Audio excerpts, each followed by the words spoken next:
Dans ce marché tout à fait intéressant cette année, marché des flottes, la marque Renault augmente sa performance puisque dans la catégorie véhicules particuliers, Renault augmente sa performance de 1 point de pénétration, alors que dans la catégorie VU, bien sûr avec la gamme Renault qui est aujourd'hui bien connue, la performance Renault a augmenté de 3 points.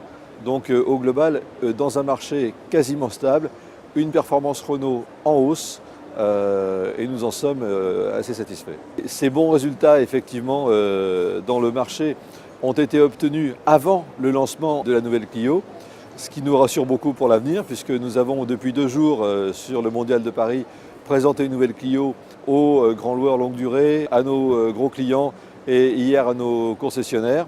Les retours sont excellents, la voiture plaît, il suffit déjà de la regarder pour voir à quel point la ligne est séduisante et la ligne peut plaire à nos clients et à notre réseau.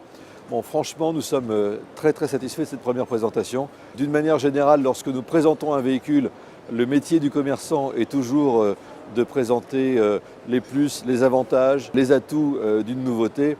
Avec Nouvelle Clio, nous nous mettons simplement à côté de la voiture, nous laissons nos clients regarder le véhicule, l'apprécier et globalement les commentaires sont très positifs et très encourageants. Un des gros atouts de Clio 4 sur le marché des flottes, en plus de sa ligne, c'est naturellement sa motorisation et sa consommation. Vous savez que le poste carburant représente environ 50% d'un TCO. Et là, avec une consommation à 3,2 litres au 100, avec un moteur à 83 grammes de CO2, nous gagnons environ 20% par rapport à la consommation moyenne sur le segment. 20% sur la consommation, ça fait 10% de TCO à isoparamètre.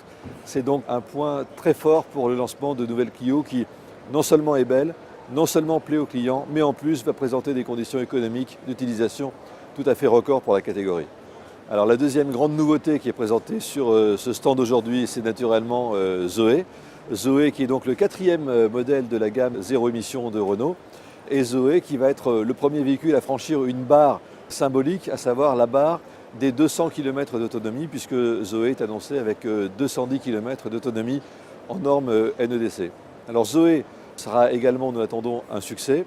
Pour cela, il va falloir que nous passions par une démarche commerciale qui n'est pas habituelle dans le réseau Renault et pour la marque Renault, puisque Renault est une marque bien entendu populaire, et Renault est une marque qui a l'habitude de faire des véhicules qui sont destinés à tous et au plus grand nombre. Avec la gamme zéro émission, il faut que nous ciblions beaucoup plus les clients qui peuvent être intéressés par la gamme électrique, à savoir des clients qui, premièrement, ont une autonomie de déplacement qui soit comprise autour de 100-150 km par jour régulièrement. Deuxièmement, des clients qui aujourd'hui ont la capacité de se recharger soit à leur domicile, soit sur leur lieu de travail très facilement. Et enfin, des clients qui sont attachés à la fois à l'environnement et à la fois au côté économique du véhicule. Voilà, Zoé plaît beaucoup, Zoé est une vraie voiture écologique, Zoé est une vraie voiture économique et Zoé va parachever le succès annoncé de la gamme Renault électrique.